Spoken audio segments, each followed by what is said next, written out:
बहुत शुक्रिया इकबाल साहब और जामिया कलेक्टिव के दूसरे साथियों का मैं शुक्रगुजार हूँ कि उन्होंने आज यहाँ हमें बातचीत का मौका दिया है।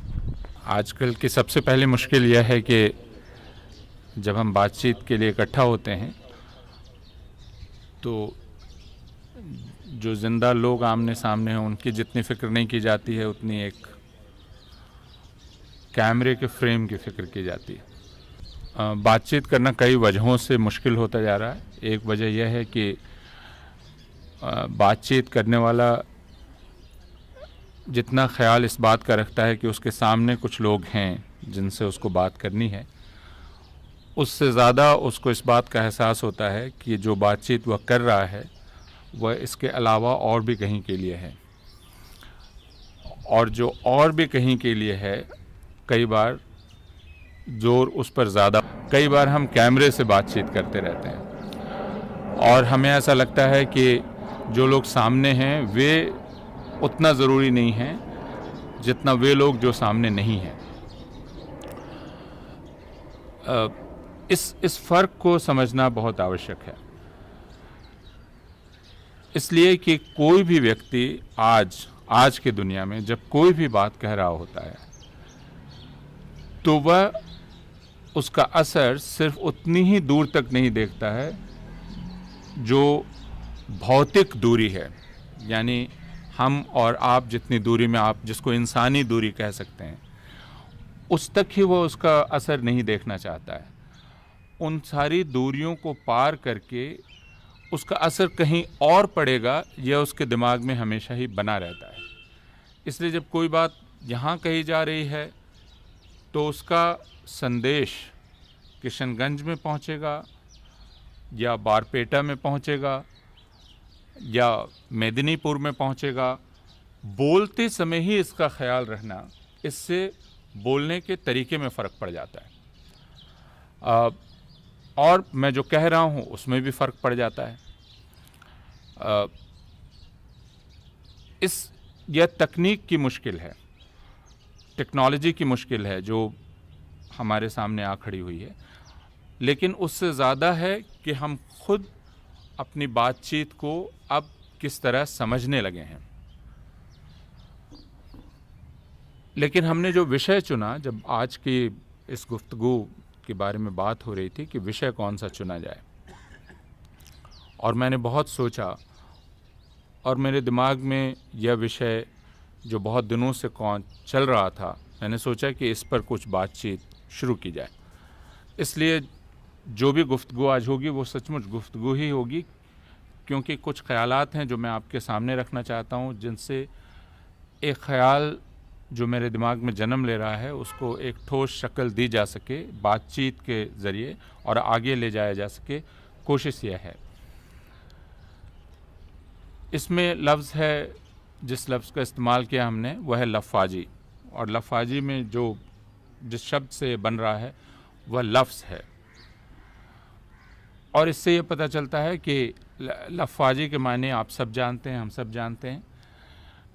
हम ऐसी बात कर रहे हों जिसमें लफ्ज़ बहुत ज़्यादा हों और उसके मायने बहुत कम हों। अभी आपने कुछ दिन पहले एक शब्द सुना होगा जो इस देश के शासक दल के प्रमुख ने कहा। उन्होंने कहा कि हमने जो कुछ भी चुनाव प्रचार के दौरान कहा था वह जुमलेबाजी थी। आपने उसको कुछ ज़्यादा गंभीरतापूर्वक ले लिया तो यह आपकी मुश्किल है या आपकी परेशानी है, हमारी नहीं, क्योंकि हम तो जुमलेबाजी कर रहे थे। हम सब जानते हैं कि जब भी कोई ऐसी बात करता है जिसका कोई अर्थ नहीं होता है तो हम यह कहते हैं कि आप लफ़ाजी कर रहे हैं, यानी आप एक बेमाना बात कर रहे हैं, आप ऐसी बात कर रहे हैं जिसके मानी नहीं है, आप लफ़ाजी कर रहे हैं।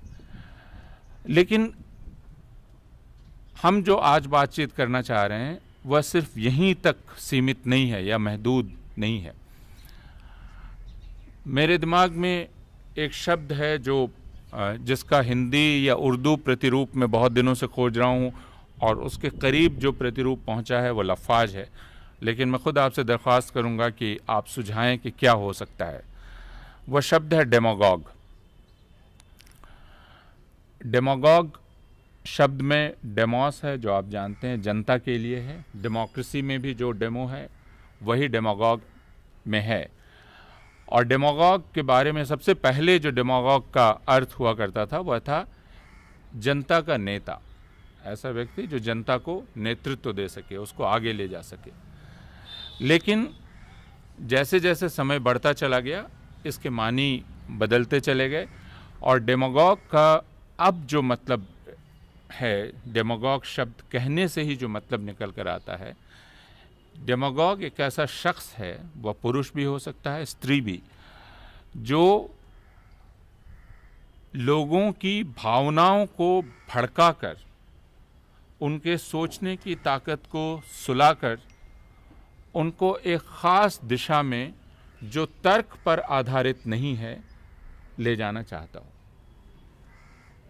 इसमें लफ्ज़ी शामिल है, लेकिन इसमें जो दूसरी चीज़ शामिल है वह यह कि वह आपकी भावनाओं को भड़का सके और यानी आपके खून में तेज़ी ला सके और आपके सोचने की ताकत को सुला दे।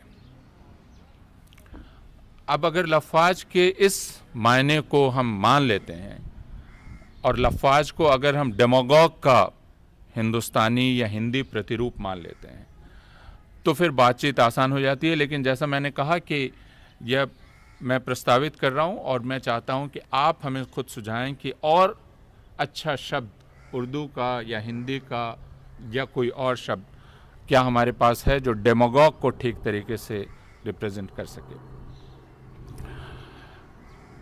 डेमागॉग और डेमोक्रेसी दोनों में एक ही शब्द है जिससे ये दोनों शब्द बन रहे हैं। डेमोस है जनता।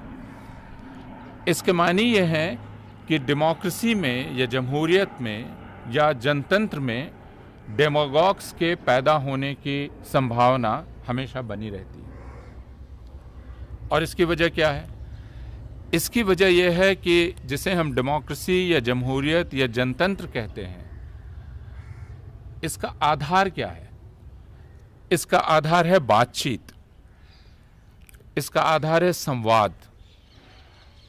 क्योंकि जमहूरियत में आम तौर पे जमहूरियत के जितने भी रूपों का प्रयोग हुआ है पूरी दुनिया में, उन जिन प्रयोगों में सबसे ज़्यादा सफल प्रयोग अब तक का रहा है संसदीय राजनीति का प्रयोग।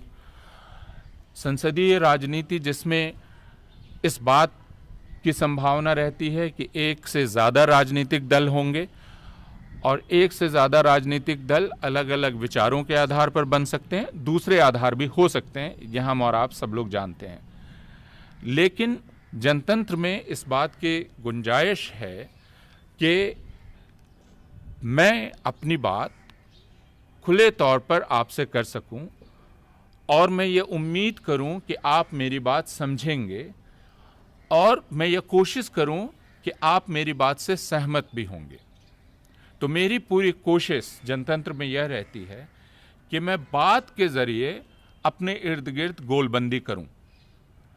अब बात कई आधार पर की जा सकती है, उसके आधार कई हो सकते हैं।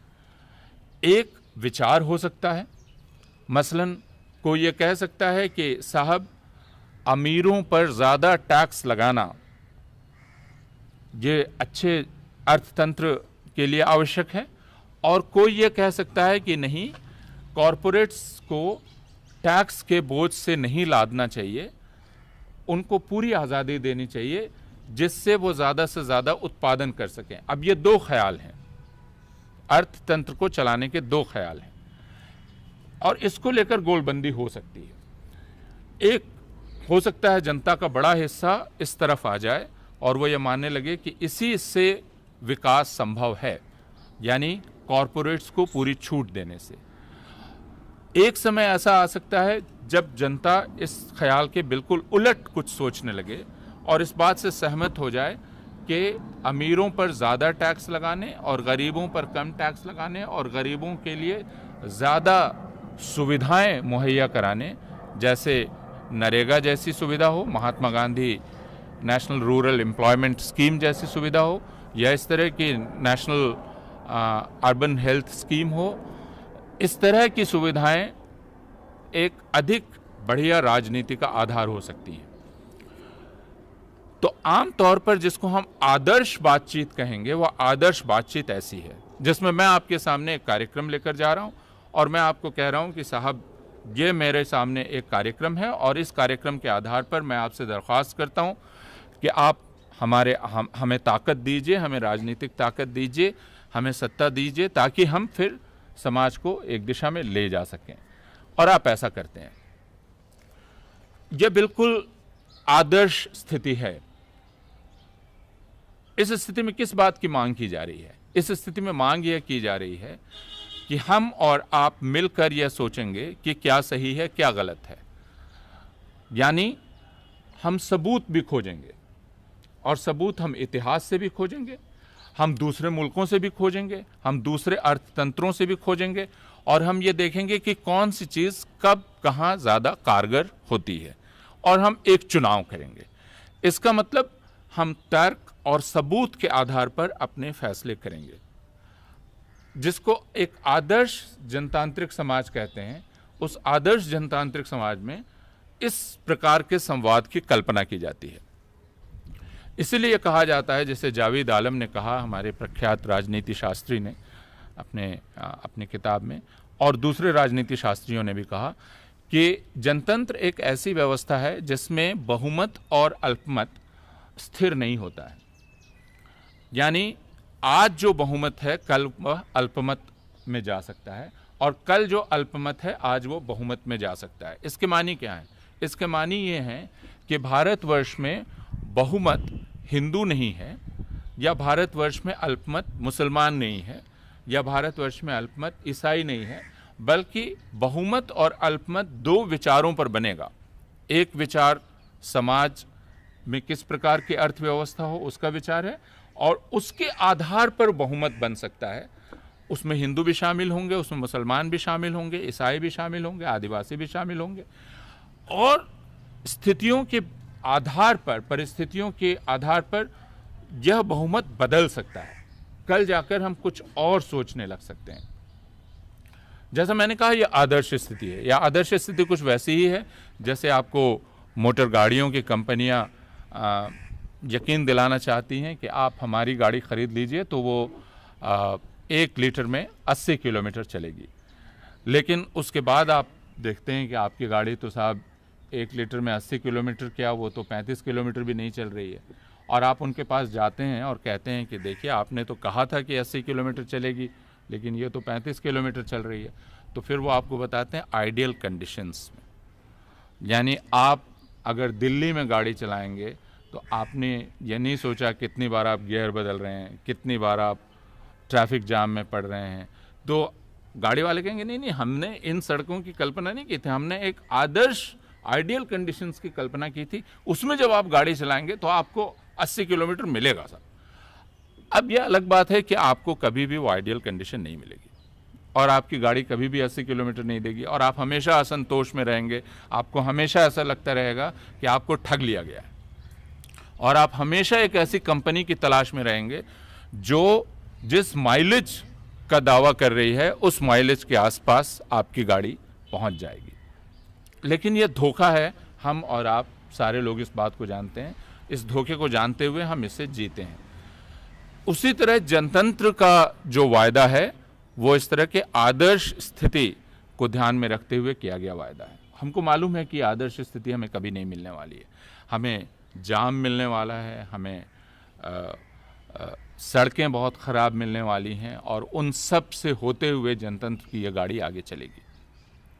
और इस वजह से जो लोग इसमें रास्ते पर चलना चाहते हैं वे आसान तरीके खोजते हैं, आसान तरीके जिससे जल्दी आप मंजिल पर पहुंच जा सकें। एक तरीका, जैसा मैंने कहा है, कि मैं आपसे अपनी बात कहूं और आपको अपनी बात से सहमत करने की कोशिश करूं। अब ये बहुत मुश्किल है, क्योंकि एक ख्याल हो सकता है, जमा हुआ ख्याल हो समाज में, लोगों के दिमाग में, मैं एक बिल्कुल नई बात लेकर आ रहा हूं और मुझे उस जमे हुए ख्याल को हिलाने में काफ़ी वक्त लगे और बहुत मशक्क़त करनी पड़े, और इस वजह से मैं एक दूसरा रास्ता चुन लूँ।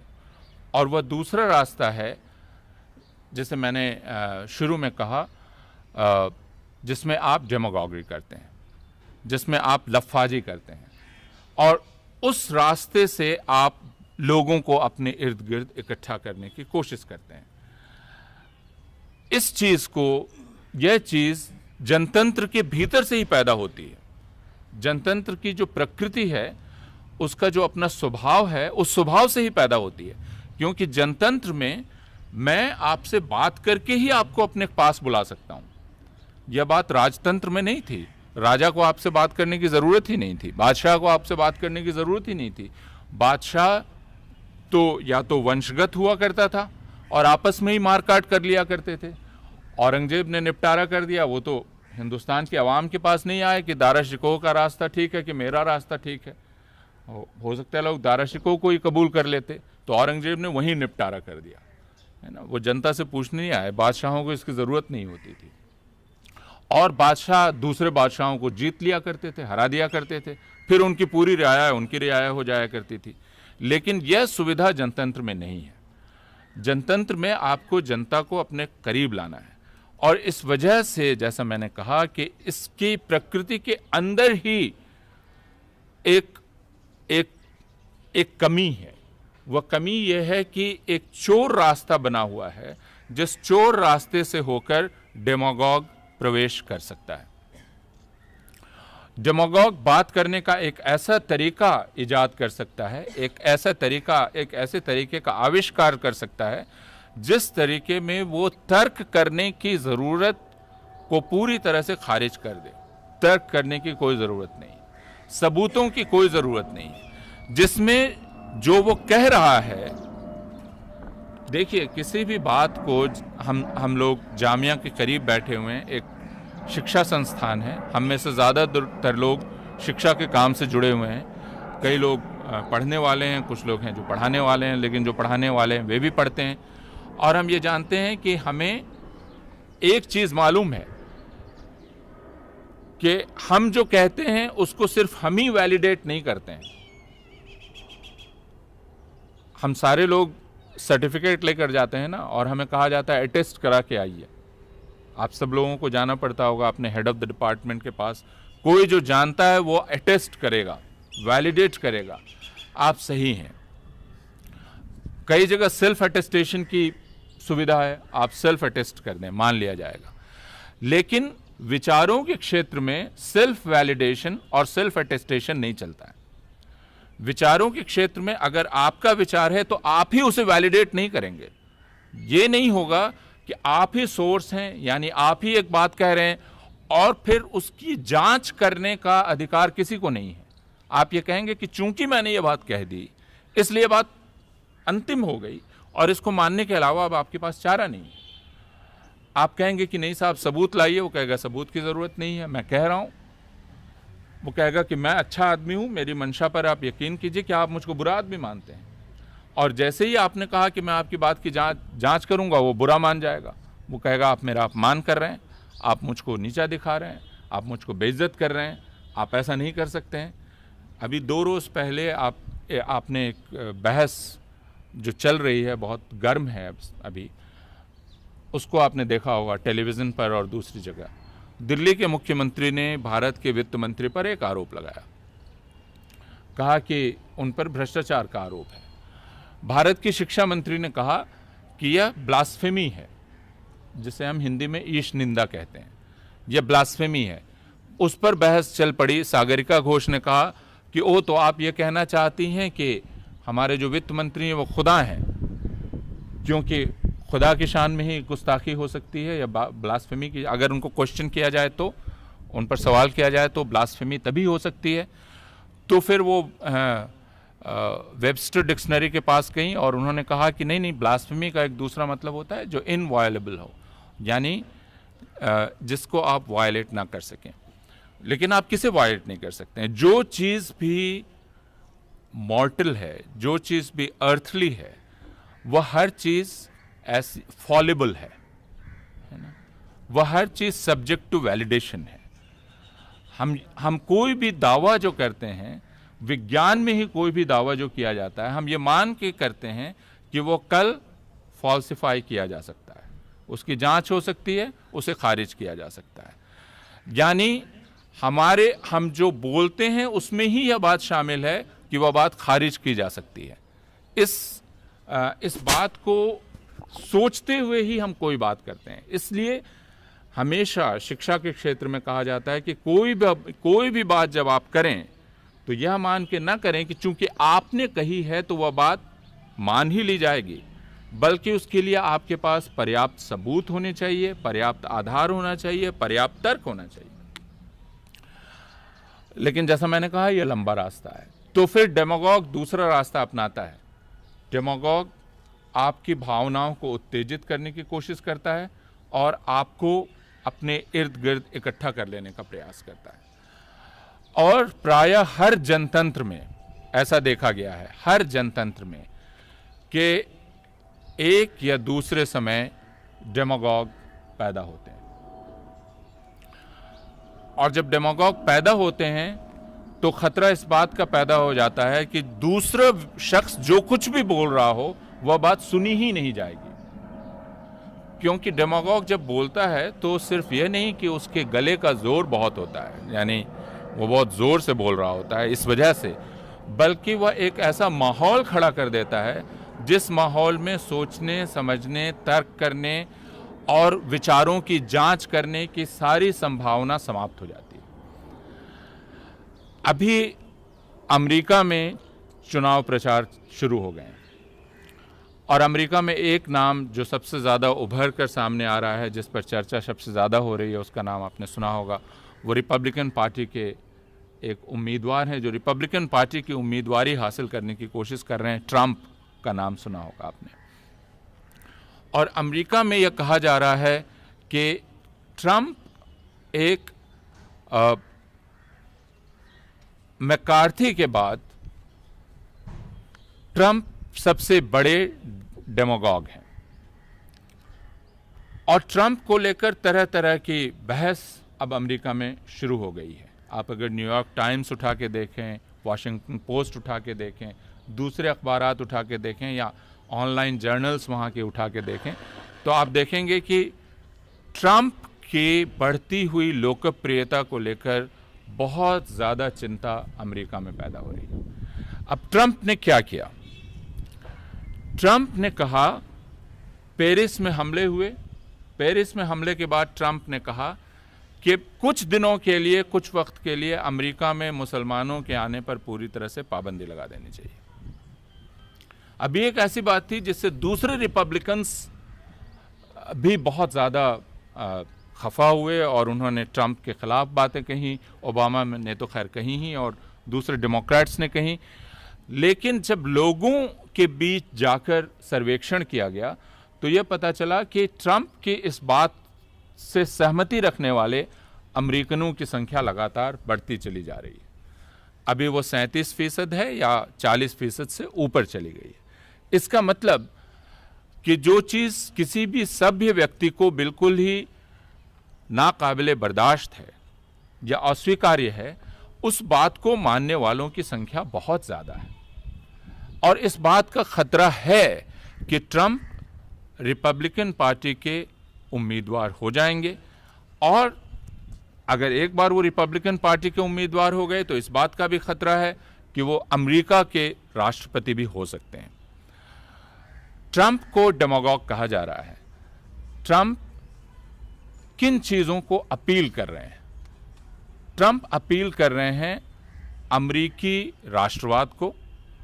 ट्रंप अपील कर रहे हैं अमेरिकी राष्ट्रवाद का आधार अपने आप को मानने वाले श्वेत अमेरिकियों को, काले अमेरिकियों को भी नहीं, और ईसाइयों को। यानी ट्रंप जो वाइट्स हैं, जो श्वेत हैं, जो खुद को अमेरिकी राष्ट्रवादी समझते हैं, और जो ईसाई हैं, उन तीन को अपील कर रहे हैं। उसके साथ ट्रंप और क्या कर रहे हैं? ट्रंप इस अमेरिकी राष्ट्रवादी के खिलाफ एक दूसरी चीज खड़ी कर रहे हैं। वह दूसरी चीज क्या है? जिसे अंग्रेजी में आप अदर कह सकते हैं या दूसरा कह सकते हैं। इस अमेरिकी का एक दूसरा खड़ा कर रहे हैं, वह अमेरिकी का दूसरा क्या है? वह अमेरिकी का दूसरा या मुखालिफ है एक मुसलमान। तो वह एक इस तरह वो एक बहुत साफ बंटवारा कर रहे हैं। साफ बंटवारा यह है कि एक है जो अमेरिकी राष्ट्रवादी है और दूसरा है जो उसके खिलाफ खड़ा है, और ये जो उसके खिलाफ खड़ा है वो मुसलमान है। इसको समझने में कोई मुश्किल नहीं होनी चाहिए। उन्होंने एक बार मुसलमान का नाम ले भी लिया है। अब जब बहुत हंगामा हुआ तो उसके बाद से मुसलमान शब्द का इस्तेमाल करने की ज़रूरत उनको नहीं पड़ रही है, क्योंकि एक बार उन्होंने वह नाम ले लिया है।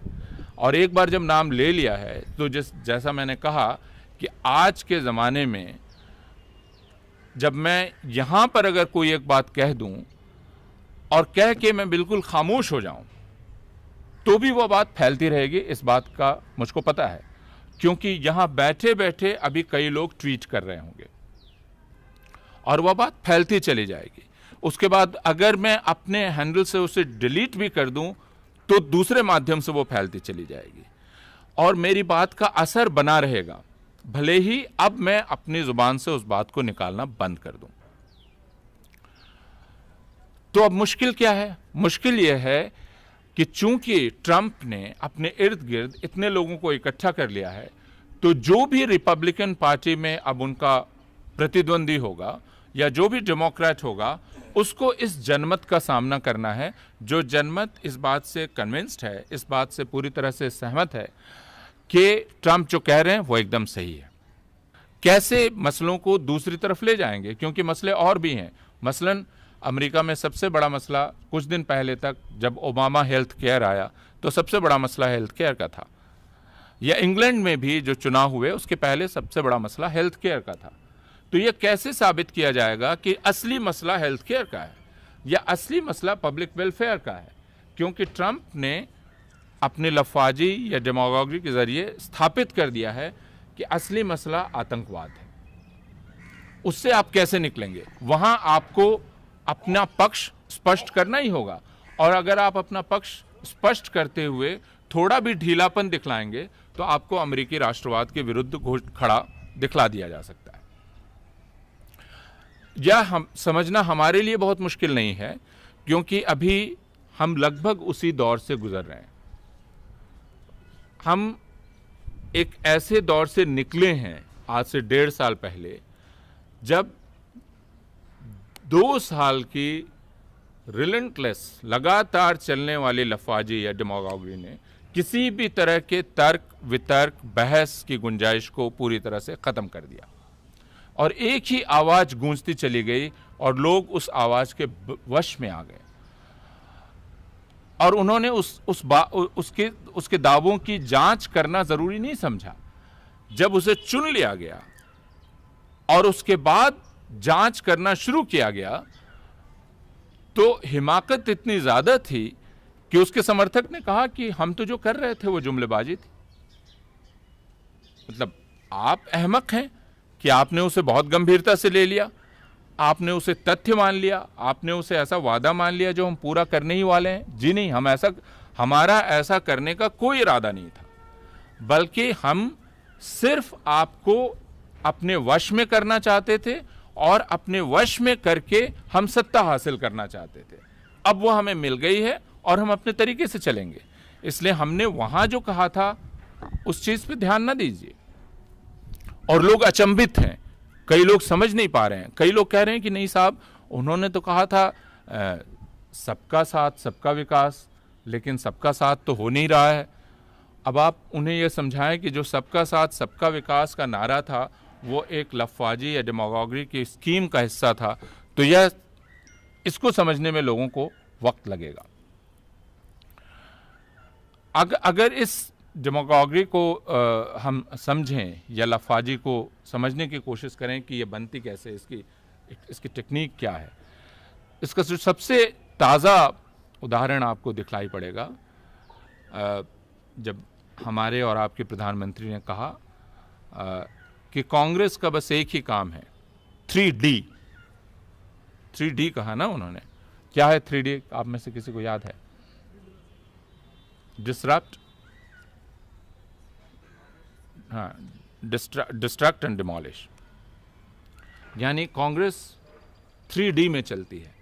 लेकिन अगर आप इनके बातचीत करने के लहजे का विश्लेषण करें तो आपको ये दिखलाई पड़ेगा कि यह शख्स बोलता तो हिंदुस्तानी है, हिंदी है, लेकिन इस तरह की जितनी भी चीज़ें हैं वह अंग्रेज़ी से लाता है। यानी 1.5 साल पहले या 2 साल पहले, 1.5 साल नहीं बल्कि 2 साल पहले जब राष्ट्रीय फलक पर इनका प्रवेश हुआ तो सबसे पहला प्रवेश इसका श्रेय हम ही लोगों को मिलना चाहिए, दिल्ली विश्वविद्यालय को, क्योंकि हमने दिल्ली विश्वविद्यालय के Shri Ram college of commerce में प्लेटफॉर्म दिया था। उसमें इन्होंने एक शब्द का इस्तेमाल किया जिसको कहते हैं 3S, है ना, स्किल, स्पीड, स्केल, 3S, फिर 3D। लेकिन इस बीच में आप देखेंगे तो बहुत कुछ है जो S और D है। उसके पहले उन्होंने एक 4F कहा, फ्रॉम फार्म टू फाइबर, है ना, और फ्रॉम फाइबर ऐसे करते हुए वो पहुंचे फॉरेन तक। और उसके बाद उन्होंने कहा कि किस तरह गुजरात के किसानों को हमने गुजरात के खेतों को विदेश के मार्केट से जोड़ दिया है। तो वो 4F पर टिका हुआ था। तो 3S हो, 4F हो, 3D हो, इस तरह की जो जुमलेबाजी है, इस जुमलेबाजी में जिसे हम जो लोग रेटरिक का विश्लेषण करते हैं, इन रेटरिकल डिवाइसेस को अगर आप देखेंगे तो इसका एक ही इरादा होता है। इसका इरादा यह होता है कि आप लोगों को पूरी तरह से अपने वश में कर लें। और तब यह कहा जाता है कि साहब जो दूसरे पक्ष के लोग हैं वे अच्छे वक्ता नहीं हैं, है ना। तब हम चाहने क्या लगते हैं, हम बात की जांच नहीं करते हैं, हम कहते हैं वो कितना ज्यादा हमको सम्मोहित कर सकता है। तो कांग्रेस का डिसएडवांटेज क्या हुआ? कांग्रेस का डिसएडवांटेज यह हुआ, या दूसरी पार्टी का, कि कांग्रेस में तो साहब सोनिया गांधी हैं जो अटक अटक के बोलती हैं, उनको तो बोलने ही नहीं आता है, वो तो अटक अटक के बोलती हैं। ये कोई नहीं देख रहा है कि वो बोलती क्या हैं, क्या बोल रही हैं, वो क्या बातचीत कर रही हैं। मैं सिर्फ सोनिया गांधी की बात नहीं कर रहा हूं, मैं सोनिया गांधी सिर्फ एक मैंने उदाहरण के लिए नाम लिया। आप ये ना समझें कि उनकी हर नीति का मैं समर्थन कर रहा हूं उनको सामने रख के। लेकिन उनकी आलोचना क्यों हो रही थी? उनकी आलोचना इसलिए नहीं हो रही थी कि सोनिया गांधी जिन नीतियों को प्रस्तुत कर रही हैं वे नीतियां गलत हैं, बल्कि कहा यह जा रहा था कि सोनिया गांधी को बोलने नहीं आता है। उसी तरह राहुल गांधी पर जब हमला शुरू हुआ तो राहुल गांधी के बारे में यह कहा गया कि ये तो पप्पू है, इसको बोलना नहीं आता, ये बोलता नहीं है। अगर आप, और मैं आपसे कहूंगा, आप सब नौजवान हैं, आपके पास वो डिवाइसेस हैं जिनसे आप जांच कर सकते हैं, आप पिछले 5 साल के रिकॉर्डिंग्स उठाकर देखें, सोनिया गांधी की, राहुल गांधी की, नरेंद्र मोदी की, और उसके पहले भी मैं आपसे दरख्वास्त करूंगा, हिंदुस्तान में उस शख्स को सबसे बड़ा प्रभावशाली वक्ता माना गया है पिछले कई वर्षों का, जिनका नाम है अटल बिहारी वाजपेयी। और मैं आपसे दरख्वास्त करूंगा कि आप YouTube पर जाकर उनकी स्पीचेस भी देखें, और आप देखें कि जो चीज़ अभी अपने सबसे क्रूर और फूहड़ रूप में आज के प्रधानमंत्री में दिखलाई पड़ रही है, उसके बीच अटल बिहारी वाजपेयी में आपको दिखलाई पड़ेंगे, जिनको सबसे अच्छा वक्ता माना जाता था। अटल बिहारी वाजपेयी के बारे में वैसे हिंदी के एक व्यंग्यकार थे जिनका नाम हरिशंकर परसाई है। हरिशंकर परसाई ने लिखा था कि अटल बिहारी वाजपेयी के भाषण की खासियत यह है कि आप मूंगफली खरीद कर जाएं और मूंगफली फोड़ते रहें, आपकी मूंगफली ख़त्म और अटल बिहारी का भाषण भी ख़त्म। परसाई कहना यह चाहते थे कि अटल बिहारी वाजपेयी के भाषण में कोई सब्सटेंस नहीं है, वह टाइम पास है। जैसे मूंगफली को हम टाइम, हालांकि मूंगफली में सब्सटेंस होता है और कोलेस्ट्रॉल वालों को मना किया जाता है आप ना खाएं, नुकसान करेगा। तो अटल बिहारी वाजपेयी का भाषण भी नुकसान करता है एक दूसरे लिहाज से, तो वो दूसरा कोलेस्ट्रॉल बढ़ाता है। लेकिन अटल बिहारी वाजपेयी के भाषण से प्रभावित होने वालों की संख्या बहुत ज़्यादा थी भारतवर्ष में। और अभी भी मैं ये देखकर हैरान रह जाता हूँ कि अच्छे भले लोग कहते हैं कि वो बड़े भले आदमी थे, बहुत ही भले आदमी थे, इनकी तरह के नहीं थे। लेकिन अगर अटल के भाषणों को आप ध्यान में देखेंगे, और मेरे दिमाग में सिर्फ एक ही भाषण है, वह भाषण है 5 दिसंबर 1992 का। 5 दिसंबर 1992 की तारीख इसलिए अहम है कि उसके अगले दिन 6 दिसंबर हुआ और 6 दिसंबर को बाबरी मस्जिद गिरा दी गई। 5 दिसंबर को अटल बिहारी वाजपेयी कार सेवकों को संबोधित कर रहे हैं। वो भाषण देखने लायक है, यूट्यूब पर है, आप सब लोग देख सकते हैं। अटल बिहारी ये कह रहे हैं कि हमें कल कार सेवा करने से कोई नहीं रोक सकता। हमें सुप्रीम कोर्ट ने कार सेवा करने के लिए कहा है, इसलिए अगर हम कार सेवा करेंगे तो हम सुप्रीम कोर्ट के आदेश का पालन करेंगे, हम उसकी अवमानना नहीं करेंगे। लेकिन हम जब कार सेवा करने जाएंगे तो हमें चबूतरा तो खड़ा करना होगा और हमें वहां की जमीन समतल करनी होगी, उसके लिए औजार की जरूरत पड़ेगी। तो अटल बिहारी वाजपेयी कुछ नहीं कह रहे हैं। अटल बिहारी वाजपेयी यह नहीं कह रहे हैं कि कल को मस्जिद गिरा देनी है, लेकिन आप अगर उस वीडियो को देखेंगे तो आप देखेंगे कि अटल बिहारी बोल रहे हैं और उनके बोलने का अंदाज बहुत ज़बरदस्त है। वे खड़े होते हैं, ऐसी जैकेट पहने हुए हैं और वे इसमें दोनों में उंगली रखकर और यूं हिलते हुए और बड़े मज़ाहिया अंदाज में बातचीत कर रहे हैं। 6 दिसंबर बहुत ही गंभीर होने वाला है, ये पूरे भारत को मालूम है। सुप्रीम कोर्ट की निगरानी है, वहाँ मिलिट्री है, लेकिन अटल बिहारी वाजपेयी पर के पूरे अंदाज पर इसका कोई असर नहीं है। ऐसा लगेगा कि एक बहुत ही हल्की फुल्की चीज़ है जो कल होने वाली है, और वो मजाहिया अंदाज में बातचीत कर रहे हैं। और आप देखेंगे कि अटल बिहारी वाजपेयी जब ये कहते हैं तो इसको हम एक कूट भाषा कह सकते हैं या कोड लैंग्वेज कह सकते हैं, जिसमें अटल बात कर रहे हैं। जब वो ये कह रहे हैं कि कल तो हम कार सेवा हमें करनी है और कार सेवा करने का आदेश हमें सुप्रीम कोर्ट ने दिया है, तो आपको यूट्यूब पर हंसी की आवाज़ सुनाई पड़ेगी। यह हंसी उनके श्रोताओं की हंसी है। यानी अटल जो कह रहे हैं वह मैसेज, वह संदेश पूरी तरह से पहुंच रहा है। अटल संदेश यह दे रहे हैं कि कल आपको वह करना है जिसकी तैयारी के साथ आप यहाँ आए हुए हैं। औजार की ज़रूरत पड़ेगी, ज़मीन समतल करनी पड़ेगी, ज़मीन उबड़ खाबड़ होती है, उसमें बैठना पड़ता है कार सेवा के लिए। और फिर वे कह रहे हैं कि लेकिन कल तो मैं रह नहीं पाऊंगा, मुझे ज़रूरी काम से दिल्ली जाना है।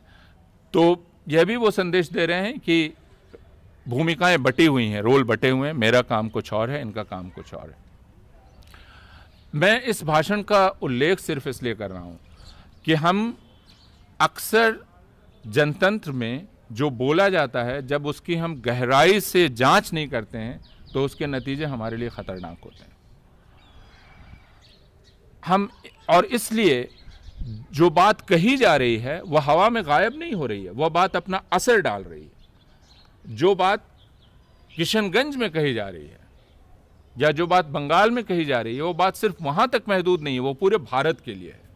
इसलिए 2014 के चुनाव के पहले जब यह कहा गया कि बिहार के यदुवंशी भाइयों, दिल्ली में सोनिया गांधी बैठी है और इन लोगों ने तय कर लिया है कि भारत में हमें पिंक रिवॉल्यूशन करना है, तो आपको पिंक रिवॉल्यूशन चाहिए या व्हाइट रिवॉल्यूशन चाहिए।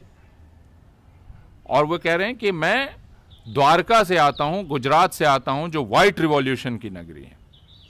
अमूल के बारे में आप जानते हैं, अमूल का रिवॉल्यूशन यानी दूध, तो व्हाइट रिवॉल्यूशन हुआ दूध का उत्पादन।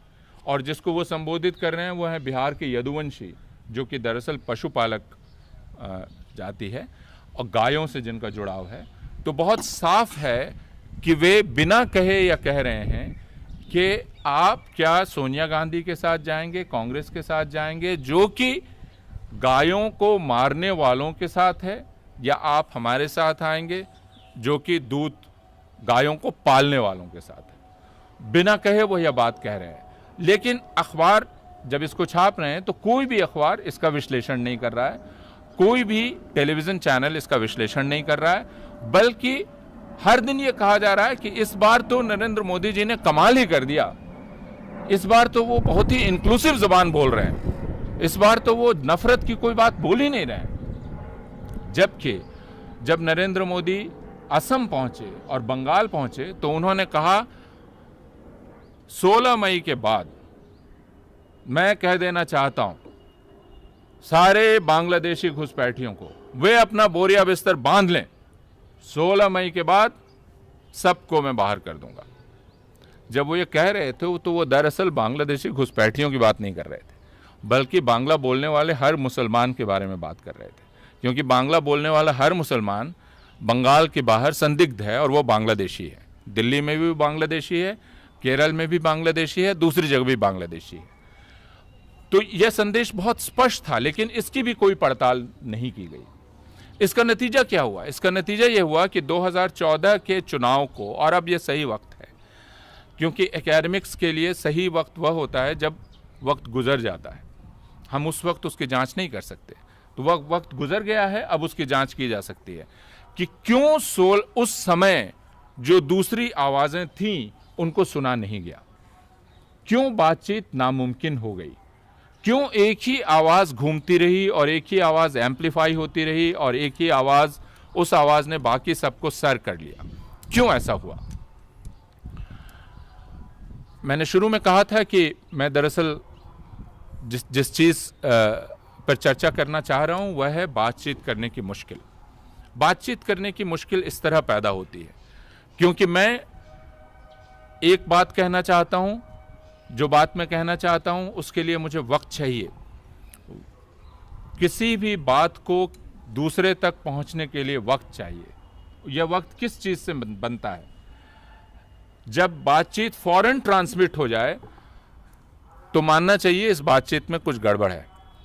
यानी मैं अगर आपको कोई बात कहूं और उसका फौरन असर आप में पैदा हो जाए, इसका मतलब कि मैं डेमागोगी कर रहा हूं, उससे सावधान होने की जरूरत है।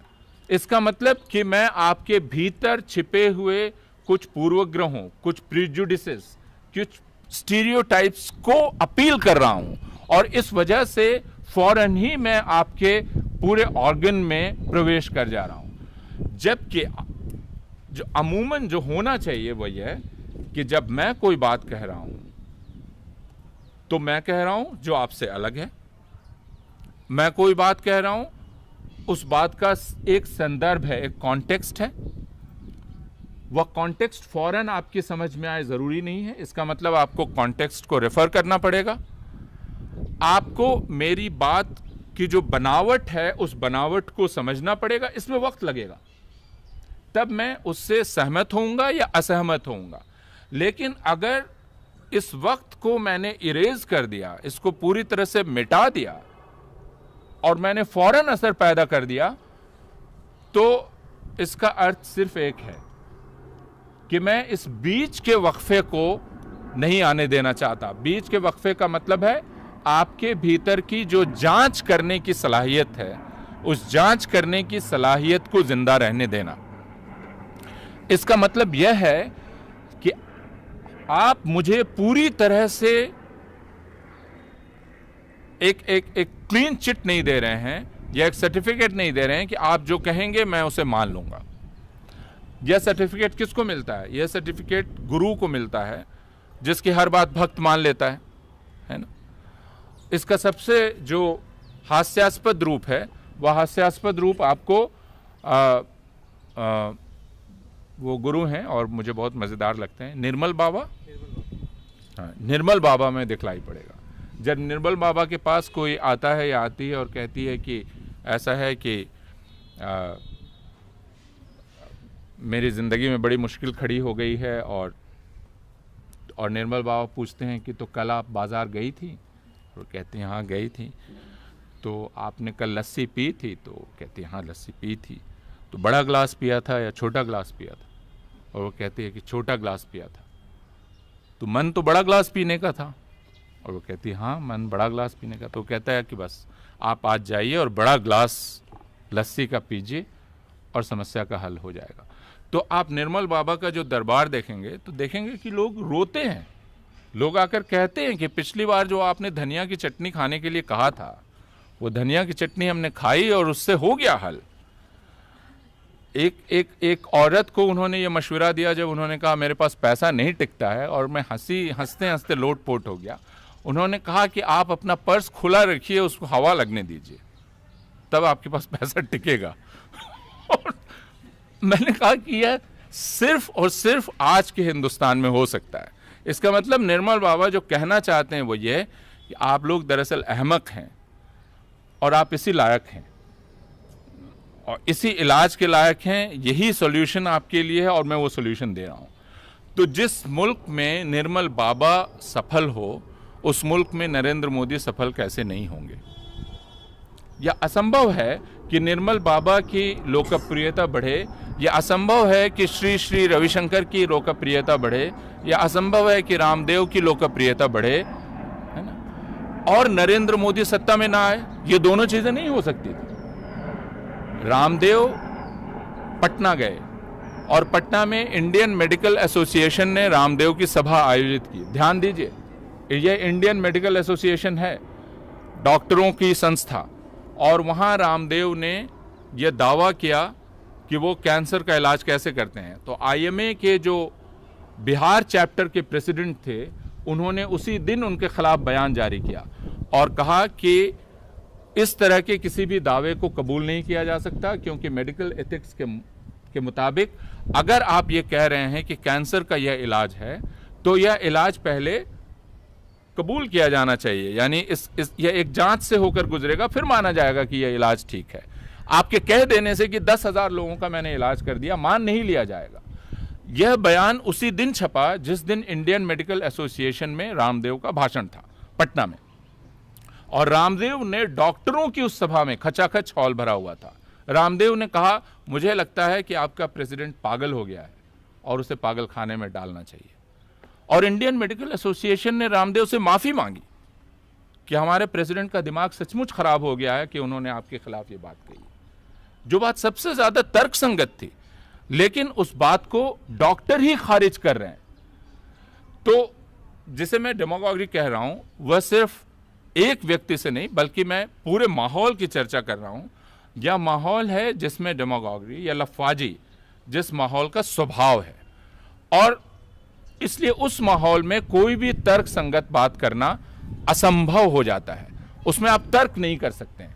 यानी आप रामदेव के विरुद्ध यदि तर्क करेंगे तो हो सकता है कि आपका सर तोड़ दिया जाए या आपकी हत्या कर दी जाए, इसलिए आप खामोश रहेंगे।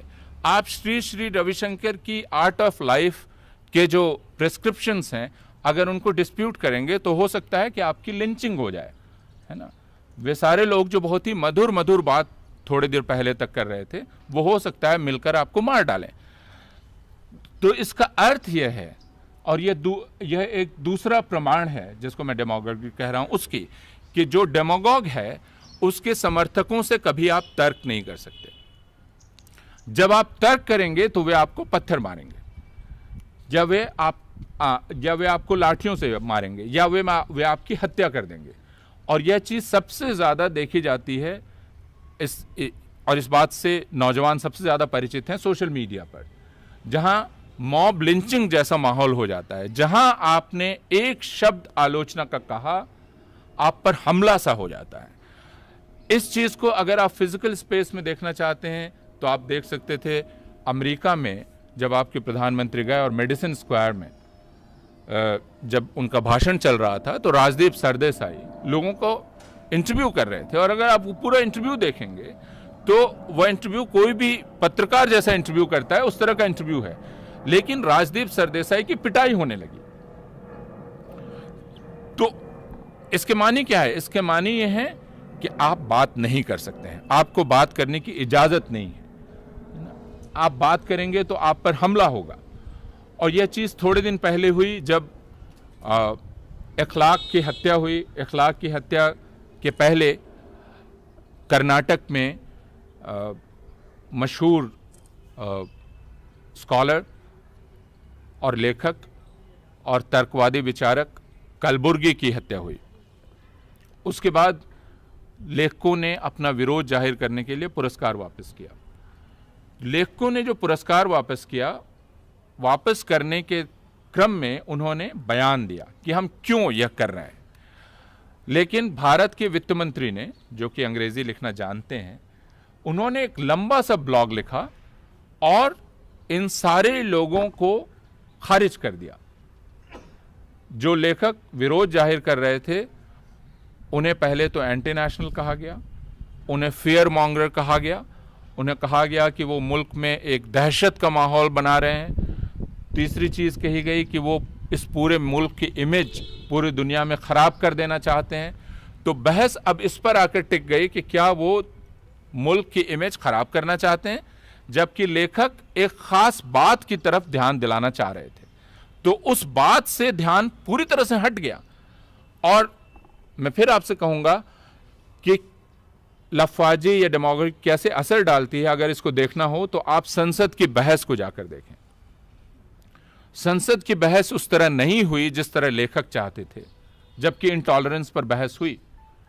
लेकिन संसद की बहस पूरी तरह से हट गई मुद्दे से। और अगर आप तृणमूल कांग्रेस के सौगत बोस को छोड़ दें तो किसी ने भी मुद्दे पर बात कायदे से नहीं रखी। डेमोक्रेसी का असर माहौल पर कैसा पड़ता है, और चूंकि जो लोग लोगों को अपने इर्द गिर्द गोलबंद करते हैं वो लोग होते हैं, यानी पर्सनैलिटीज़ होती हैं, तो हमें उन पर्सनैलिटीज़ पर भी बात करनी चाहिए। और मैं यहाँ एक दूसरी पर्सनैलिटी को लाना चाहूँगा, उसका नाम है राहुल गांधी। राहुल गांधी को कुछ दिन पहले कहा गया, कुछ समय से कहा गया कि वो पप्पू है, वो कुछ नहीं जानता है ना, उसको कुछ नहीं मालूम है। फिर अचानक राहुल गांधी ने आके कहा ये सूट की सरकार है।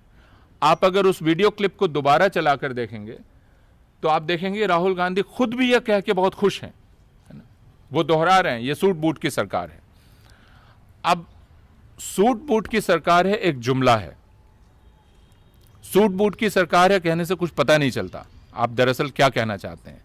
आप एक बात को बहुत सिंप्लीफाई कर रहे हैं, सिंप्लीफाई ये कर रहे हैं, आप ये कहना चाहते हैं ये अमीरों की सरकार है, ठीक है। लेकिन कोई उलट कर आपसे भी पूछ सकता है फिर कि अमीरों की सरकार है जब आप कह रहे हैं तो दरअसल आप इकोनॉमिक पॉलिसी की बात कर रहे हैं। और अगर इकोनॉमिक पॉलिसी की बात कर रहे हैं तो कांग्रेस की इकोनॉमिक पॉलिसी और भारतीय जनता पार्टी की इकोनॉमिक पॉलिसी में बहुत फर्क नहीं है, ठीक। लेकिन अब बात यहां नहीं हो रही है, क्योंकि सूट बूट की सरकार है कहकर बातचीत को बहुत ही ज्यादा सिंप्लीफाई कर दिया गया है, ठीक है। बातचीत अब उस पूरे लहजे पर हो रही है जो लहजा राहुल गांधी का लहजा है, ठीक। धीरे धीरे अगर आप राहुल गांधी के बातचीत करने को के तरीके को देखें तो एक नौजवान जो अब उतना नौजवान नहीं रह गया है, क्योंकि शायद अब वो 40 के ऊपर हो गए हैं, जो कायदे से बातचीत करता था, अब यह दिखलाई पड़ रहा है कि अब वो बहुत ज़्यादा हमलावर होते चले जा रहे हैं।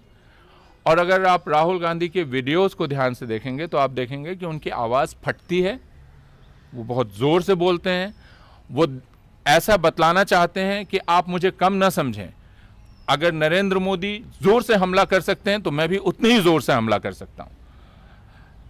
लेकिन यह उनका स्वभाव नहीं है, इसलिए राहुल गांधी या सोनिया गांधी हमेशा ही नकली मालूम पड़ेंगे और असली डेमागोग हमेशा नरेंद्र मोदी बना रहेगा।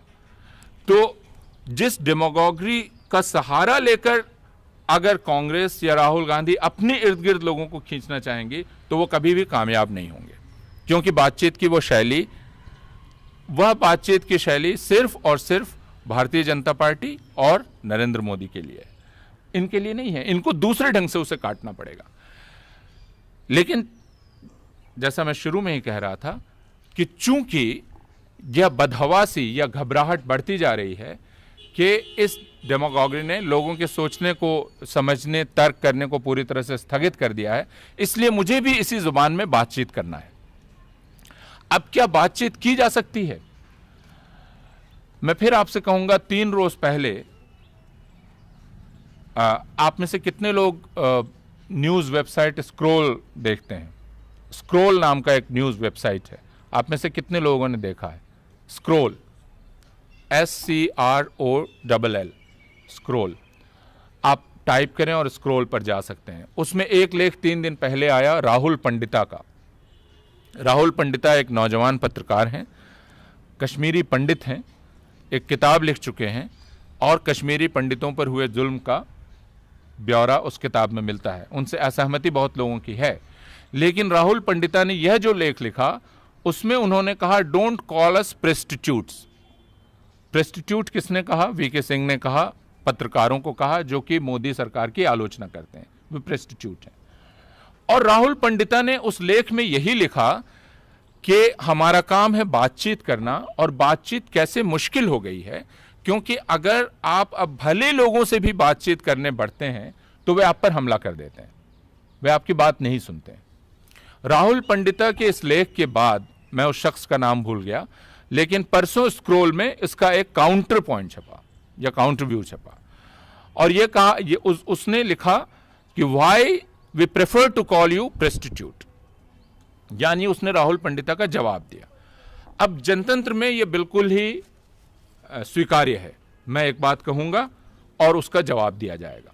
ऐसा नहीं है कि मेरी बात यूं ही चली जाएगी, जवाब दिया जाना बिल्कुल सही है, और अखबार यही करते हैं। इसलिए अखबार, जो भी अखबार क्रेडिबल है, वो सिर्फ एक पॉइंट ऑफ व्यू नहीं छापता है, वो हर तरह के पॉइंट ऑफ व्यूज को आपके सामने रखता है। तो लेकिन राहुल पंडिता का जवाब कैसे दिया गया? राहुल पंडिता ने अपनी बातचीत में अल्बेयर कामू को कोट किया था। ठीक, यह हम सब लोग करते हैं। जब मैं कोई बात करता हूं तो मैं किसी को कोट करता हूं। किसी को जब मैं कोट कर रहा होता हूं तो मैं आप पर रुआब जमाने के लिए नहीं करता हूं कि मैंने शेक्सपियर को पढ़ रखा है, मैंने अल्बेयर कामू को पढ़ रखा है, मैंने गालिब को पढ़ रखा है, बल्कि मैं सिर्फ यह बतलाने के लिए करता हूं, अपनी ह्यूमिलिटी दिखलाने के लिए कि मैं कोई ओरिजिनल बात नहीं कर रहा हूं। जो बात मैं कर रहा हूं वो रिवायत उसकी एक है, और मैं उसके जो माहिर लोग हैं, जो एस्टैब्लिश्ड लोग हैं, मैं उनके हवाले से अपनी बात को खड़ा करने की कोशिश कर रहा हूं, है ना। तो मैं एक तरह का पाया खोजता हूं जिसके सहारे मैं अपनी बात को टिका सकूं। लेकिन पहले तो जिसने राहुल पंडिता का जवाब दिया उसने राहुल पंडिता पर हमला किया, यानी उसने कहा आप क्या हैं साहब हमें नहीं मालूम, आप हो सकता है पत्रकार हों, आप हो सकता है लेखक हों, आप हो सकता है कुछ और हों। अब यह बिल्कुल गैर जरूरी था क्योंकि राहुल पंडिता ने एक बात कही थी, आप उस बात का जवाब दे सकते थे।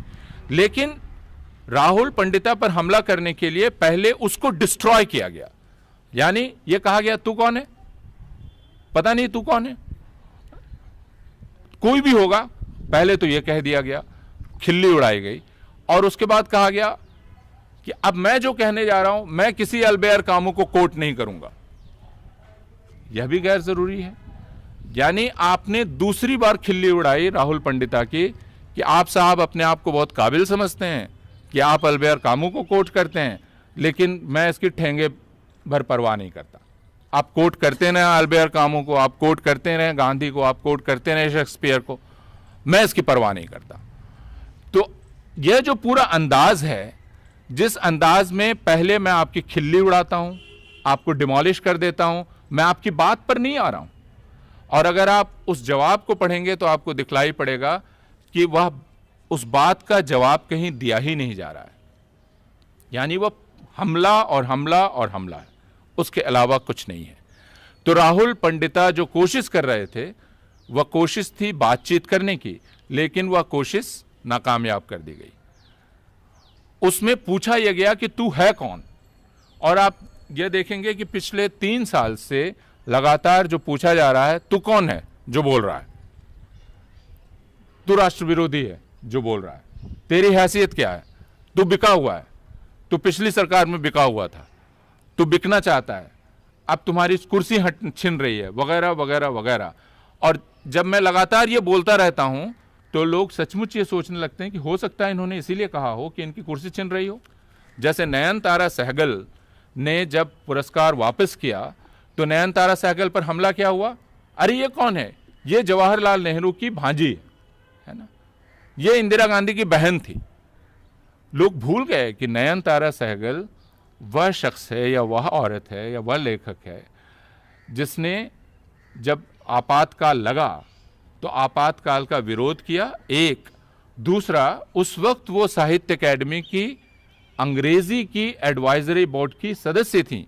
उन्होंने उस वक्त भी साहित्य अकेडमी को खत लिखा और कहा कि आपको इमरजेंसी का और सेंसरशिप का विरोध करना चाहिए क्योंकि आप साहित्य अकेडमी हैं और जब साहित्य अकादमी ने ऐसा नहीं किया तो नयनतारा सहगल ने अपने पद से इस्तीफा दे दिया, है ना। नयनतारा सहगल का नॉवेल नहीं छप सका। नयनतारा सहगल के नॉवेल पर फिल्म बनाने की तजवीज़ जिस कंपनी ने की थी उसने अपना प्रस्ताव वापस ले लिया और एक हालत ऐसी पैदा हो गई कि नयनतारा सहगल सचमुच भूखों मरे।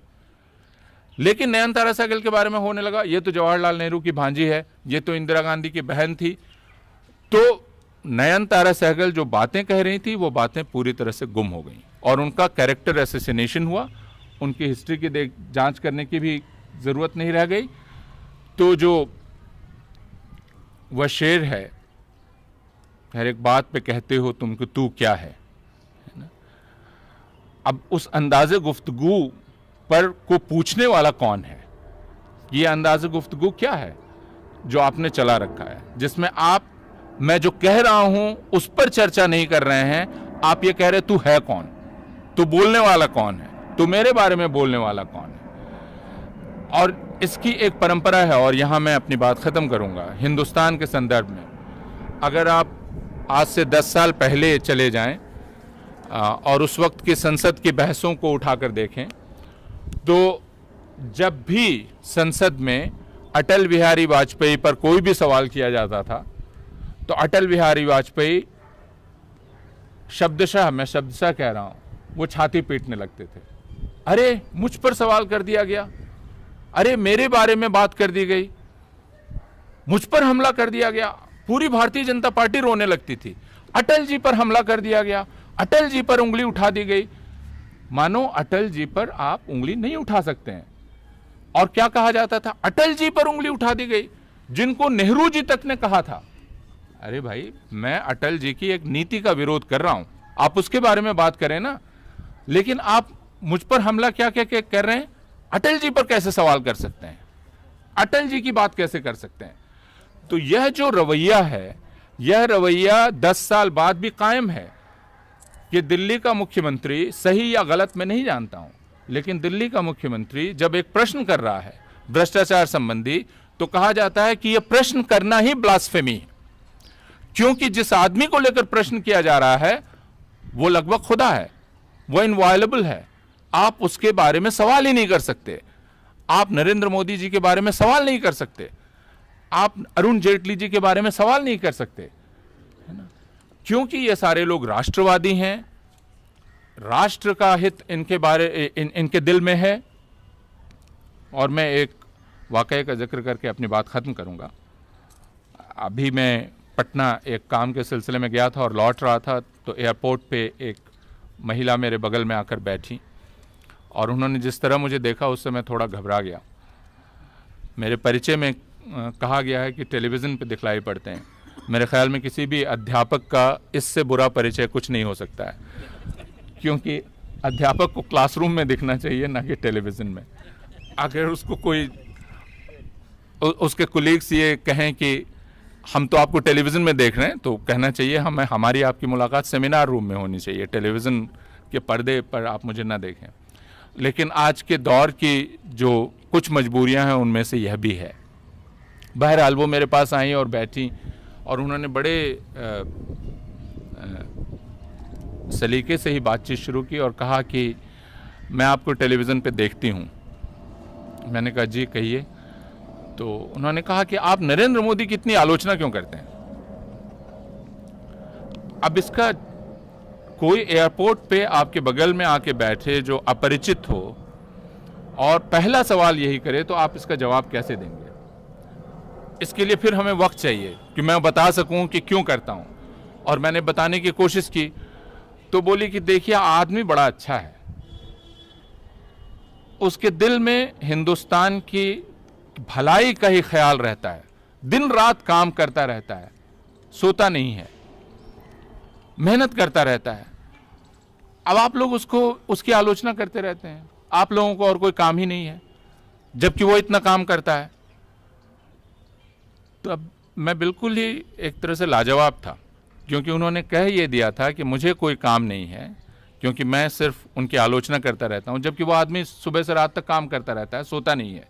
वो न्यूयॉर्क से उड़ कर आया, और पिछले साल 2 अक्टूबर की सुबह दिल्ली यूनिवर्सिटी हरिजन बस्ती के पास पहुंच गया और वहां जाके झाड़ू पकड़ लिया, है ना। झाड़ू को ये अलग बात है कि वायलिन की तरह पकड़े हुए थे, तो है ना, इतनी नज़ाकत से वो झाड़ू, ऐसा झाड़ू पकड़ते हुए मैंने नहीं देखा है किसी को।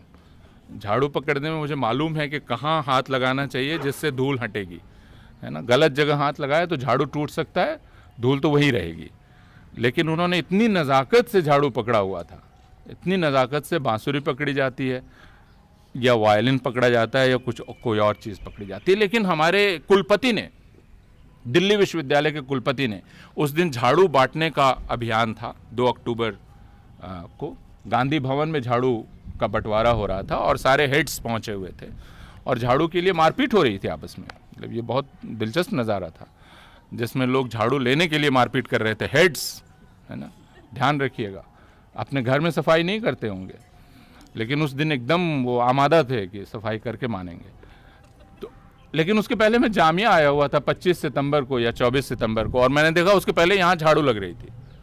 तो मैंने पूछा कि क्यों इतनी धूल उड़ रही है भाई, एजुकेशन डिपार्टमेंट में ही था, और मैंने देखा लगातार झाड़ू चले जा रही है। मैंने कहा ये तो झाड़ू चलाने का तरीका नहीं है, लोग खड़े हैं। और तो कहा कि नहीं वो 2 अक्टूबर आने वाला है। तो मैंने कहा वो आने वाला है तो नहीं, सफाई अभी हम लोगों को बतलाया गया है कि हम 1 हफ्ता पहले से कर देंगे। तो यहाँ पहले से ही घास नुचना शुरू हो गई और झाड़ू लगना शुरू हो गया था। बहरहाल तो हमारे कुलपति ने यह कहा कि देखिए वो इतने 1000 किलोमीटर का सफ़र तय करके आए और बिना थके वे हरिजन बस्ती में पहुंच गए और उन्होंने सफाई अभियान शुरू कर दिया। तो जो महिला मेरे बगल में बैठी थी, अगर वो ये कह रही थी तो उनको बहुत दोष नहीं दिया जा सकता है, क्योंकि एक यूनिवर्सिटी का वाइस चांसलर भी ये कह रहा है और मैं उनको जवाब नहीं दे सका। यानी मैं अपना समूह लेके रह गया और मुझे लगा मैं ज़रूर ही बेकार का काम करता रहता हूँ कि सिर्फ आलोचना करता हूँ, जबकि काम तो कोई और कर रहा है। तो आपका बहुत बहुत शुक्रिया। मैंने आपके सामने सिर्फ ये कहने की कोशिश की, और जैसा मैंने कहा कि एक ऐसा ख्याल है जो अभी मुकम्मल नहीं हुआ है, और मैं देखना चाहता हूँ कि हिंदुस्तान के संदर्भ में हम कैसे इसको समझें। हमारे सामने इसके और कौन से उदाहरण हैं, इसके बहुत सारे उदाहरण हैं। अभी मुझे जो महत्वपूर्ण लगा वैसे उदाहरण मैंने दिए, लेकिन ये उदाहरण अलग अलग संदर्भों में अलग अलग पाए जा सकते हैं। जैसे जाकिर नायर एक बहुत अच्छा नाम है जो एक दूसरा डेमागॉग है ना, जो इस्लाम के बारे में सोचने की सारी कॉम्प्लेक्स तरीक़ों को ख़त्म कर देता है ना। तो और भी कई नाम हो सकते हैं, लेकिन राजनीतिक रूप से अभी जो मुझे महत्वपूर्ण जान पड़ा मैंने वे उदाहरण आपके सामने प्रस्तुत किए। बहुत शुक्रिया। क्या बहुत ज़्यादा आपने मुझे लगता है कि ये सिर्फ इतिहास तक ही, सिर्फ राजनीति तक ही सीमित नहीं है, पॉलिटिक्स तक ही, बल्कि ये चाहे वो डिस्टॉर्शन ऑफ हिस्ट्री का मामला हो, चाहे वो साइंस का मामला हो, जहाँ पे हमारे प्रधानमंत्री या प्राइम मिनिस्टर जो है प्लास्टिक सर्जरी को जोड़ते हैं बहुत पीछे ले जा करके। तो हमें एज एन एकेडमिक आप क्या देखते हैं कि एजुकेशन किस तरह से इस डेमोगॉग के वर्ड से मुतासिर होता जा रहा है? अब्दुल वाहिद आज़ाद मेरा नाम है। मैं ये चीज़ जानना चाह रहा हूँ कि नयनतारा सहगल को लेकर आपने जो बात की है, तो उन्होंने जो अवार्ड लौटाया 1986 में मिला था, 1986 में मिला था उनको, और उस वक्त राजीव गांधी पीएम थे, और वो सिख दंगों के वक्त उन्होंने क्या ज़बान इस्तेमाल की थी उनके वक्त में उन्होंने कबूल भी किया है। और एक तो इल्ज़ाम ये भी है कि 1944 में खुद उन्होंने किताब में भी जिक्र किया था, जो हिंदू कोड भी लाया था। उस ज़माने में भी मतलब मुसलमानों के हकूक़, महिलाओं के हकूक़ को लेकर जो कोड बिल पर झगड़ा हुआ, तो नेहरू उस वक्त झुक गए थे। और बीजेपी का ये इल्ज़ाम है कि क्योंकि उस वक्त नेहरू ने अपने बहन के दर्द को लेकर, जो कि बहन निर्वाह हुई थी 1944 में, विजयलक्ष्मी पंडित, उसका उनको अपने नयनतारा ने अपनी किताब में लिखा, तो उस आधार पर उन्होंने कोड बिल में कम से कम हिंदुओं के लिए कोशिश की। लेकिन जब मुसलमानों का इशू आया तो उन्होंने मुस्लिम पर्सनल लॉ कोड 1937 के ज़माने में आ चुका था, तो वहाँ वो नेहरू झुके। और उसको लोगों ने भी कहा, आरएसएस भी कहता है कि वो एक तरह का मतलब तुष्टिकरण है। तो मैं आपसे इस पर जानना चाहूँगा। और फिर 86 में ही शाहबानो केस हुआ और उसमें मुसलमानों ने संसद में, पार्लियामेंट में कानून बनवाया और इससे मुसलमानों के हक, औरतों के हक जो है टूटे। उस पर क्या आपका रुख है? दूसरी चीज़ ये है कि, और दूसरा जो है कि हर दौर में चुनाव होते हैं तो अलग अलग नारे लगते रहे हैं। एक बार इंदिरा हटाओ भी नारा लगा है, गरीबी हटाओ भी लगा है, इस तरह के ये कि, और बिहार में हमने देखा कि भूले बाल साफ करो जैसे नारे भी लगे हैं। इन नारों में डेमोक्रेट बात है या नहीं? नंबर के बाद लड़ने को बहुत कुछ है, इसके अलावा ऐसा इशू का यार नहीं है। मेरा क्वेश्चन सर एलीट वर्सेस मध्यम वर्ग, एलीट वर्सेस गवर्नमेंट। गुफ्तगू मैंने अटेंड की है पहली दो। मुझे बड़ी खुशी है कि ये रिफाइन होती जा रही है, बहुत अच्छे इसके अंदर आपने डिस्कशन किए, लेकिन आपने सर उसका सलूशन नहीं बताया। इतनी प्रॉब्लम्स हमारे देश में है और डेमोक्रेसी होने के बावजूद होता सर मेरा एक सवाल है कि जैसे अभी गवर्नमेंट का नीति एजुकेशन में कभी भी किसी भी प्रचार में इतना फोकस नहीं किया गया है कि एजुकेशन को बढ़ावा मिलेगा, क्योंकि बात का एक विषय होता है और हमारे सवाल उस विषय से जुड़े हुए होने चाहिए। लेकिन जब हम तरह तरह के सवालों को उसमें मिला देते हैं और हर सवाल का जवाब वहीं खोजने लगते हैं तो बड़ी मुश्किल पैदा हो जाती है। सबसे पहले यह कहा गया कि मैं अगर इससे शुरू करूं जो अंत में बात कही गई कि इसका समाधान क्या है। देखिए, एक समाधान तो बिहार के लोगों ने दिया, उत्तर दिया, वह बिहार के साधारण लोगों ने दिया, पीएचडी नहीं थे।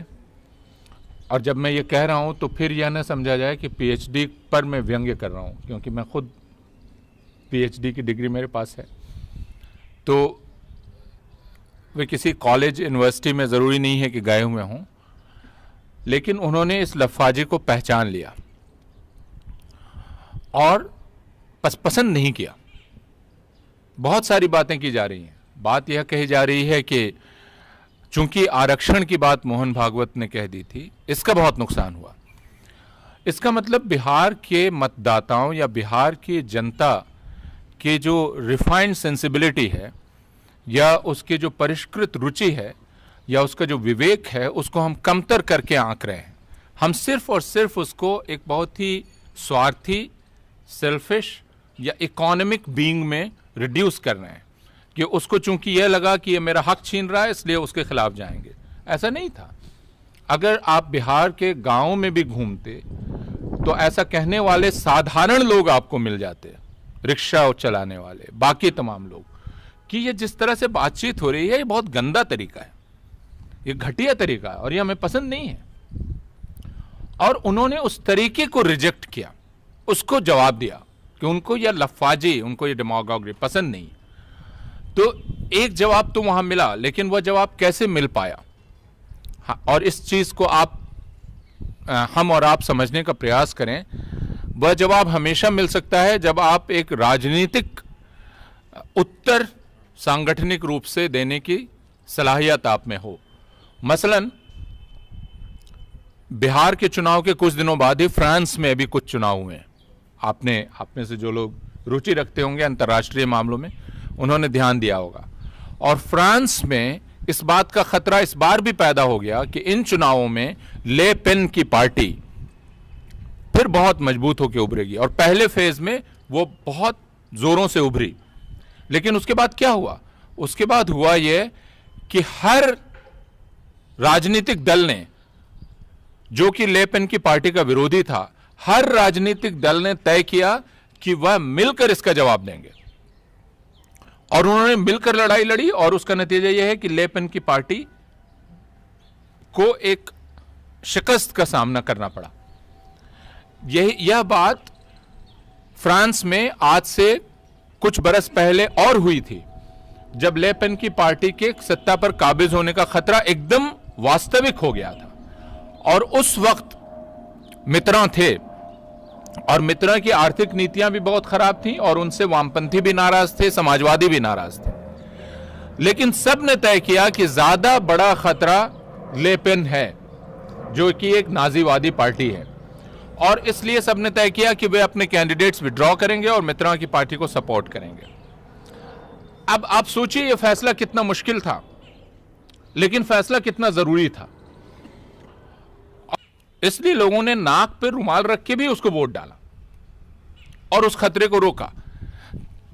यह समझ जब तक नहीं पैदा होगी, जो समझ बिहार में राजनीतिक समझ पैदा हुई, उस समझ ने जनता को एक विकल्प दिया अगर जनता रिजेक्ट करना चाहती है तो उसके सामने एक विकल्प होना चाहिए जो एक वायबल ऑल्टरनेटिव हो।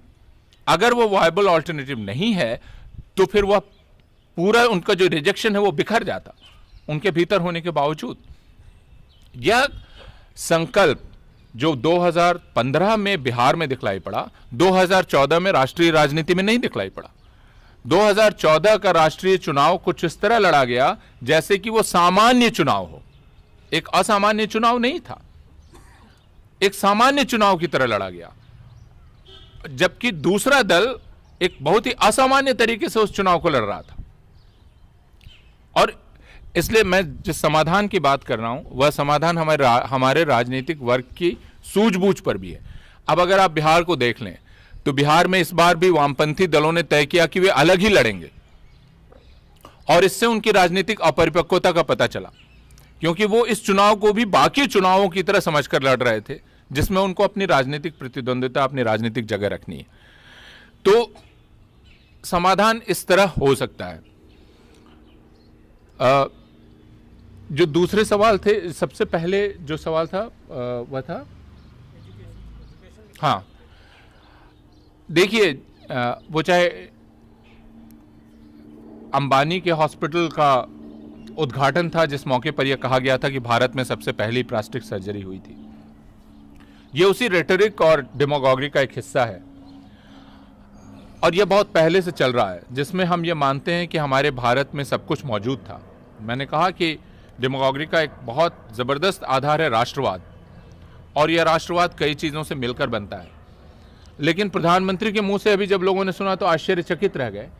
आज से 6 साल पहले या 8 साल पहले राजस्थान की स्कूली किताबों में ये सारी चीज़ें विज्ञान की किताब में लिखी थी, समाज विज्ञान की किताब में लिखी थी। जब वसुंधरा राजे की सरकार पहली बार वहां सत्ता में आई थी, उसने जो किताबें बनवाई थी उसमें विज्ञान की किताबों में यह लिखा हुआ था कि दुनिया की का पहला ऑर्गन ट्रांसप्लांट भारतवर्ष में हो चुका है जब शिव जी ने गणेश पर हाथी का सर लगा दिया। उन्होंने प्लास्टिक सर्जरी नहीं कही थी, लेकिन नरेंद्र मोदी को बोलने में, नरेंद्र मोदी को यह मालूम है कि प्लास्टिक सर्जरी बोलो या ऑर्गन ट्रांसप्लांट बोलो, फर्क नहीं पड़ता है, किसी चीज से कोई फर्क नहीं पड़ता है। जैसे उसने बतला दिया था ना कि गंगा के किनारे सिकंदर को हराया गया था, तो हम लोगों ने कहा कि एकदम गलत बात है भाई, गंगा के किनारे वो आया नहीं था। लोगों ने कहा फर्क नहीं पड़ता है, असली बात है सिकंदर को हरा दिया था। उससे भी असली बात है कि मोदी जी कह रहे हैं तो फर्क ही नहीं पड़ता है। आप गंगा के किनारे, आप ज्योग्राफी बता रहे हैं, आप हिस्ट्री बता रहे हैं।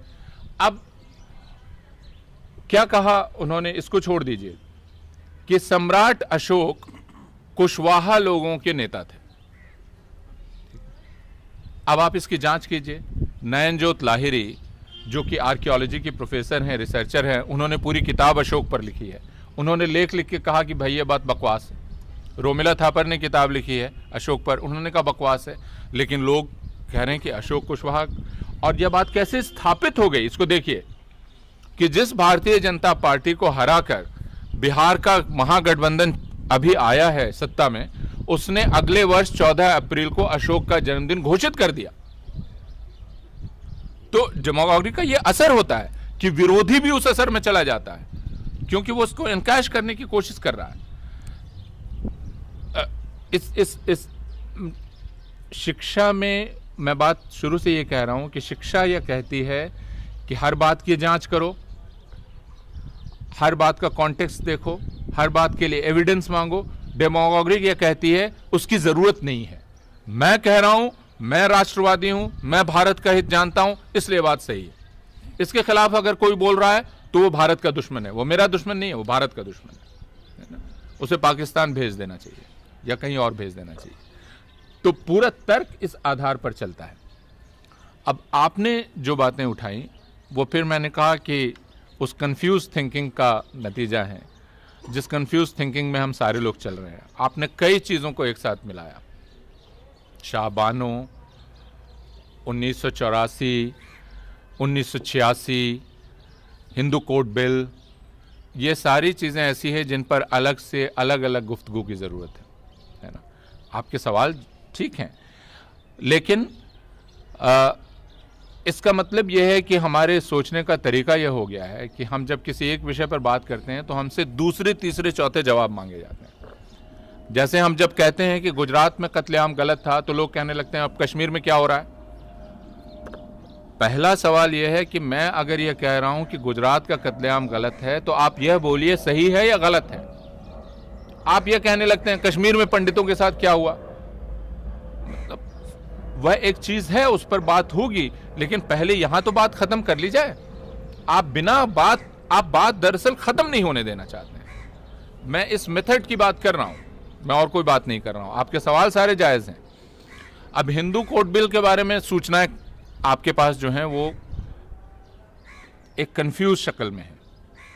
हिंदू कोड बिल को प्रस्तुत करने, पारित करने का अगर पूरा इतिहास आप देखेंगे तो वो बहुत ही पेचीदा है। आपको मालूम है कि वो एक बार में पास नहीं कराया जा सकता था। उसका बहुत विरोध कांग्रेस के भीतर था, आरएसएस उसका विरोध कर रहा था, आपको ये बात पता है। इसकी वजह से उसे कई टुकड़ों में पास कराया गया। अब अगर यह कहा जाएगा कि नेहरू अपनी विधवा बहन के लिए कर रहे थे, है ना, कोई भी अगर यह करेगा तो यह एक तरह की साइको एनालिसिस है। और लिखा होगा नयनतारा ने, मैं नयनतारा की बात कह रहा हूं तो नयनतारा की हर बात का समर्थन थोड़ी कर रहा हूं। भाई हिंदू कोड बिल का कॉन्टेक्स्ट एकदम अलग है। हो सकता है राजा राम मोहन रॉय या ईश्वरचंद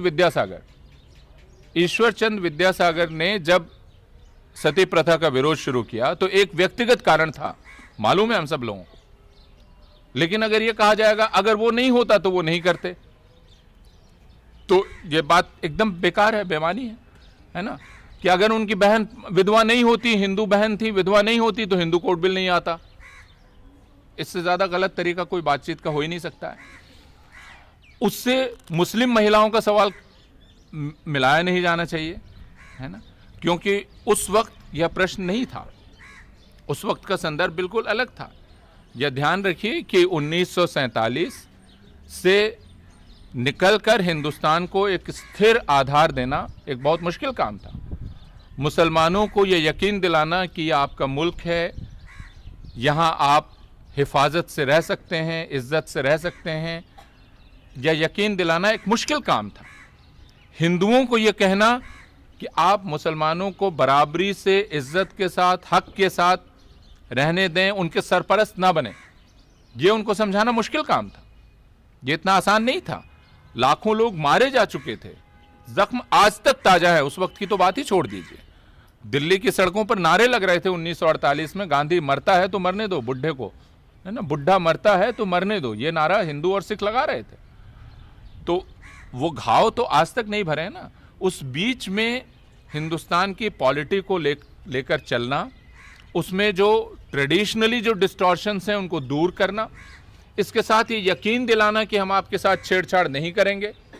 इसलिए अगर मुस्लिम पर्सनल लॉ है तो लोग उसकी पेचीदगी को नहीं समझते हैं कि स्टेट क्यों हिंदू लॉ में तो रिफॉर्म करता है और क्यों मुस्लिम लॉ में रिफॉर्म से गुरेज कर रहा है या अपने आप को डिस्टेंस से रख रहा है, और क्यों कम्युनिटी को खुद एनकरेज कर रहा है कि आप अपने भीतर से रिफॉर्म कीजिए। लेकिन जैसा मैंने कहा कि मैं इसकी अथॉरिटी नहीं हूँ और इस पर अलग से गुफ्तगू ऑर्गेनाइज होनी चाहिए, मुस्लिम पर्सनल लॉ पर होनी चाहिए, यूनिफॉर्म सिविल कोड पर होनी चाहिए और उसकी पेचीदगियों पर बातचीत की जानी चाहिए। कोशिश क्या करते हैं हम? कोशिश करते हैं बातचीत को रिस्टोर करने की, डायलॉग को रिस्टोर करने की, आर्ग्यूमेंटेशन को रिस्टोर करने की। आर्ग्यूमेंटेशन डिसेबल कर दिया जाता है, उसका एक कॉन्टेक्स्ट है। कई तरह की इनसिक्योरिटीज हो सकती हैं, उनमें वह चोर दरवाजे से प्रवेश करता है। तो उस बीच में मैं उस मुश्किल की बात कर रहा था कि आप एक सेंसिबल कन्वर्सेशन, एक सेंसिबल डायलॉग क्यों कायम नहीं रख पाते हैं। उसका सीधा जवाब मेरे पास नहीं है कि वह कैसे, मैं ये नहीं कह रहा हूं कि वह विक्टोरियस होगा, क्योंकि ज्यादा उदाहरण हमारे पास डेमागोगी के विक्टोरियस होने के हैं। तो हो सकता है कि ऐसी हालत में हमें कुछ दिन सफर करना ही पड़े। कुछ इतिहास तो मैंने शुरू में ही यह आपसे दरख्वास्त की कि हमें आइडियल कंडीशंस नहीं मिली हुई हैं। अगर आइडियल कंडीशन मिलती तो लोग मनमोहन सिंह के खामोश रहने को उनकी कमजोरी का उदाहरण नहीं मानने लगते कि हर दिन बोलना, हर समय बोलना, लगातार बोलते रहना, ये कोई बहुत अच्छी बात नहीं है। अगर कोई लगातार बोलता ही चला जाए तो वो काम की बात कर रहा है कि नहीं, ये हम नहीं देखते हैं। यानी हम बातचीत को एनालाइज ही नहीं कर पाते।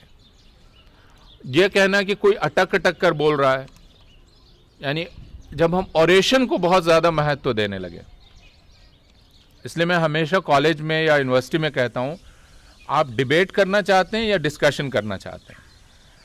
हमारा जो पूरा एजुकेशन सिस्टम है, उस एजुकेशन सिस्टम ने डिबेट को बहुत ज़्यादा प्राइमेसी दी है। और जो ट्रेनिंग दी जाती है, अच्छे डिबेटर्स होते हैं, तो डिबेटर्स को क्या ट्रेनिंग दी जाती है? तुम किसी भी पक्ष से बोल सकते हो, है ना, फॉर अगेंस्ट। जबकि मैं किसी चीज़ के बारे में बोलूंगा तो कन्विक्शन से बोलूंगा। मैं फॉर अगेंस्ट कैसे बोल सकता हूं किसी भी चीज़ के? तो अगर बोलने को एक स्किल में तब्दील कर दिया जाए, सिर्फ एक हुनर में कि मैं कुछ भी बोल सकता हूं, तो यह दुर्घटना होगी जो हो रही है भारतवर्ष में। इसका एक रिश्ता, जैसा मैंने कहा, हमारी पूरी शिक्षा का तरीका भी है, जिसमें हम डिबेटिंग को, बिना कन्विक्शन के साथ डिबेटिंग को बहुत ज़्यादा महत्व देते हैं और इज्जत देते हैं। तो मेरे पास कोई उत्तर नहीं है, मैं अभी सिर्फ मुश्किल ही रख रहा था।